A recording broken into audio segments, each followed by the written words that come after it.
chapter 289 of Shrimadbhagavatam, the beginning, creation. Om Namo Bhagavate Vasudevaya. In ancient times, said the Lord, Kapila Vasudeva taught the Sankhya to his mother Devahuti, listening to which she was rid of the delusion which follows the feeling of I and mine. Man will no longer be caught in the puzzlement caused by the altering flow of happiness and sorrow, since he knows there is neither sorrow nor happiness, if he knows the truth about himself, the truth about the Jivatma and the Paramatma. During the great deluge, long before time caused the Krita, the first of the Yugas, the Brahman was and nothing was manifested. The seer and the seen were the same and there was no difference between the two, meaning it was all Brahman and nothing else. Brahman, because of Maya and the power of Maya, appeared to have two forms, the seer and the seen, Drishta and Drishtam. The seer was named Purusha and the seen was Prakriti. This Prakriti is made up of cause and effect. The Purusha is pure knowledge, Jnana. Prakriti began to function and out of it were manifested the three gunas, Tamas, Rajas and Sattva. Out of these gunas were born the Sukshamatma, the subtle power which causes Kriya, action. Sukshamatma is the nucleus of the power of action. Jnana Shakti was the cause of the formation of the Mahat Tattva. Out of the Mahat was formed the Aham Tattva, which is the sole cause of delusion in the mind of man. This Aham is of three kinds, Sattvic, Rajasic and Tamasic. The Ahankara is also the cause of the Tanmatras, the five Mahabhutas, the Indriyas and the Manas. The five Mahabhutas were first formed and out of them the Linga Sharira. The Brahmananda, the enormous egg, was then formed and inside that was enthroned the Vairaja Purusha. Sriman Narayana is the soul of this Vairaja Purusha. The Aham Tattva, which has Tamoguna as its predominant feature, was the cause of the Tanmatras, beginning with Shabda and the Pancha Mahabhutas. Out of the Tattva with Rajoguna predominant were born the Indriyas, 10 in number. Out of the Tattva with Sattva-guna predominant were born Dik, Vata, Arka, Prachetas, Ashwinis, Vanhi, Indra, Upendra, Mitra, Prajapati, Chandra, and along with these 11 gods was born the mind, Manas. They all entered the enormous egg wherein was lodged the Vairaja Purusha. I then entered the egg in the form of Narayana. I manifested myself again as a lotus and out of this lotus was born Brahma with the four faces. It was myself who was the Vairaja Purusha as well as Brahma. There is nothing other than me and all these are different aspects of me. Ichcha Shakti, Jnana Shakti and Kriya Shakti are again but aspects of me.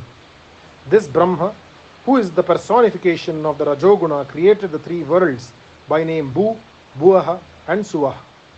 The lords for these worlds were created too. Swarloka was the dwelling place of the Devas, Bhuarloka of the Bhutas, and the Bhuloka that of human beings. Above these Maharloka, Jana, Tapaloka and Satya were created. And below the Bhu were Athala, Vithala, Rasatala, Patala and other lokas. They were inhabited by the Nagas, Asuras and similar beings. I will explain to you the absolute truth behind all this creation. That which is the cause of a certain object and the ultimate end of the same object is, in the natural course of logic, the state of existence also of the object under consideration. Consider things like mud or gold. Gold can be made into jewels, earrings, bracelets or chains. In the beginning, before it was fashioned into a jewel, it was gold. When the jewel is melted, it becomes gold again, pure and simple gold with no modification. It is evident, therefore, that it was the same gold even during its existence as a jewel, whatever the jewel might be. A lump of mud becomes a pot or a plate in the hands of the potter. Later, when it is broken, it becomes mud again. So, during its existence as a pot, also, it was still mud and nothing else. Even so, in spite of the many manifestations, there is only one truth, and that is the Brahman.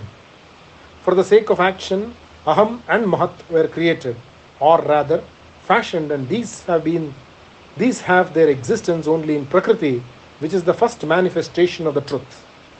Prakriti, which is the home of action, Purusha, who is the Adis Tatha of Prakriti, and Kala, which is the cause of the play of the gunas by upsetting their balance.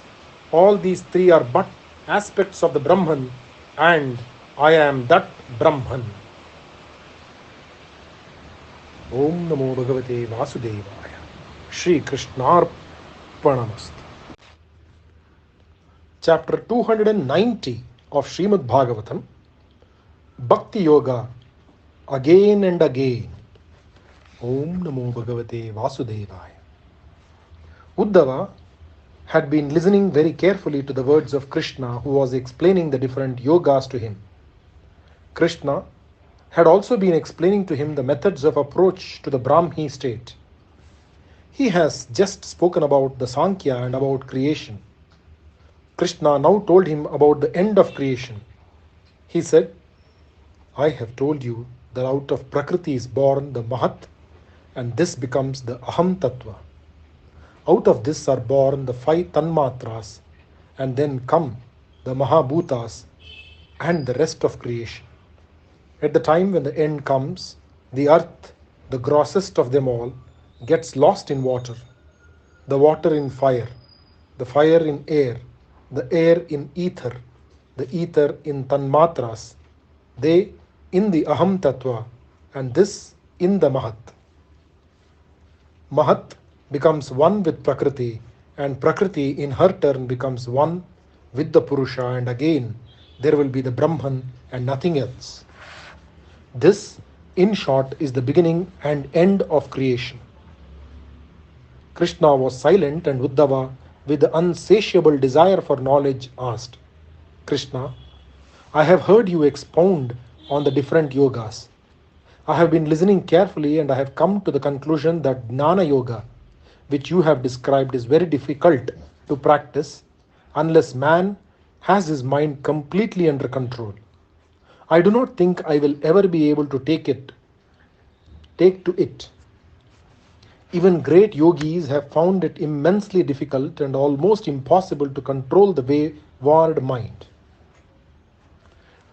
When there is a much easier path which leads to you, why should anyone pursue the hard way? The wise men have realized that by worshipping you and your blessed feet, they will be granted the wisdom to differentiate between what is true and what is false. Your bhaktas are never destroyed because they are never obsessed with ahankara. They never have any pride in their achievements since they ascribe it all to you and your mercy. Others, deluded by Maya, consider themselves to be great yogins. They think that they are skillful in their work and they allow pride to enter their hearts. Such people will not be able to approach you. You are a slave to your bhakta.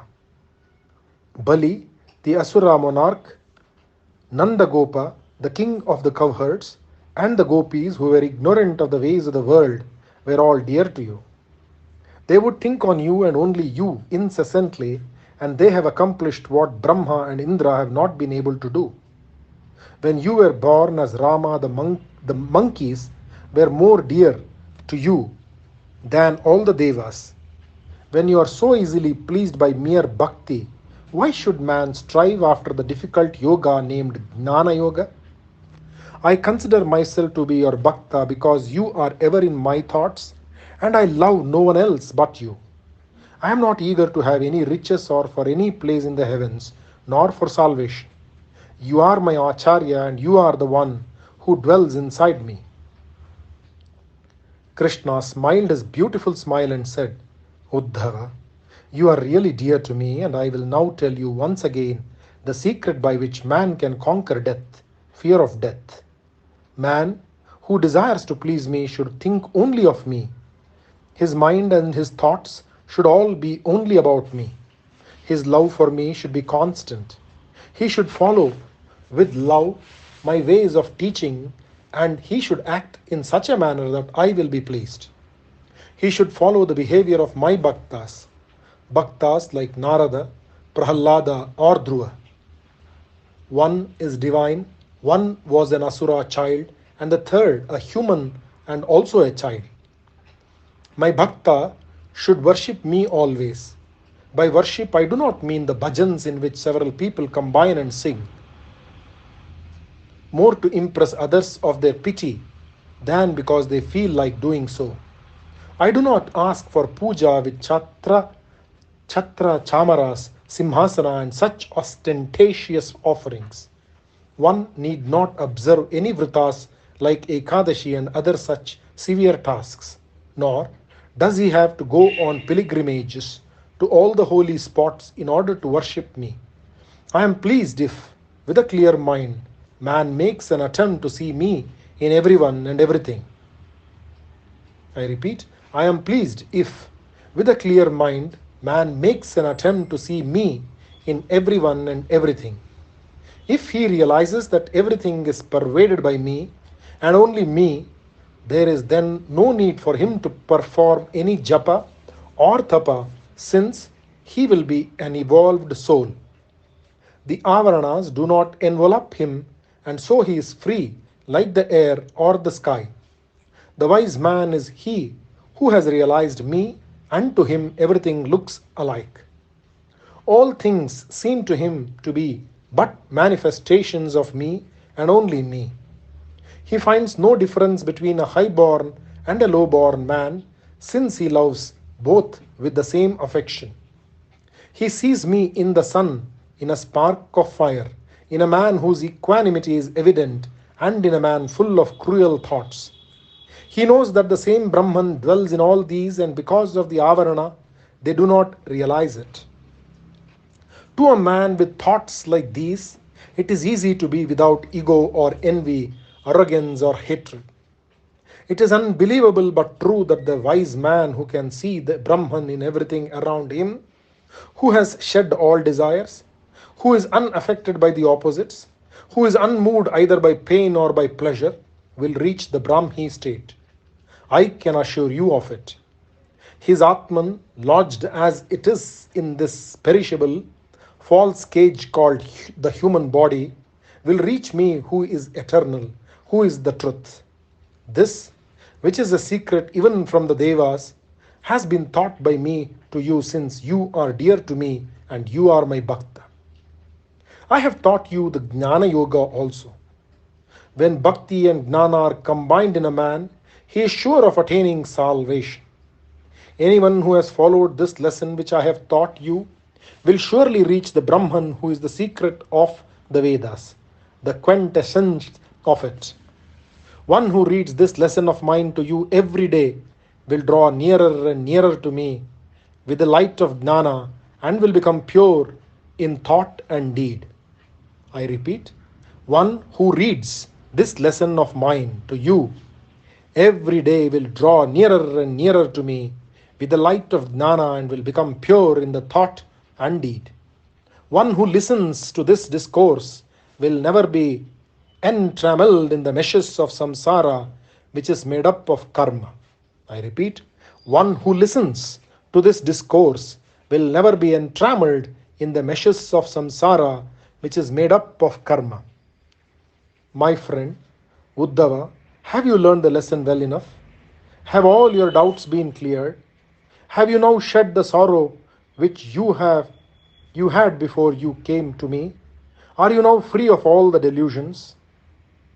One word of warning I have to give you. You shall not, on any account, teach this lesson to undeserving people. A pretender, an atheist, a deceiver, one who does not believe in the yoga by name bhakti, or to one who is lacking in humility. These are men whom I consider to be unfit to be taught this great lesson. You should propagate this truth only among those who are rid of these qualities I have mentioned. Do not grieve when I am gone, but go about in this world of men and teach dharma whenever you can. Dharma will leave this earth when I go, and it is up to you and others like you to see that it is still alive in the world of men. I have taken so much trouble to establish it on the earth, and you should tend and nurture this plant when I am gone. Uddhava stood with his palms folded and with his eyes red with tears. They were flowing fast, and he could not find his voice since it was choked with emotion. After a while, he controlled the sorrow which was threatening to fill his mind, and falling at Krishna's feet, he placed his head on them and said, Krishna, my delusions are all gone because of your presence. How can fear of darkness frighten one who is standing in the presence of the sun? In your kindness, you have lighted in my heart the lamp of wisdom. You have been so full of affection for me that you have taught me how to cut asunder the bonds of affection I have been having for my kith and kin in this immense Yadava clan. I have but one request.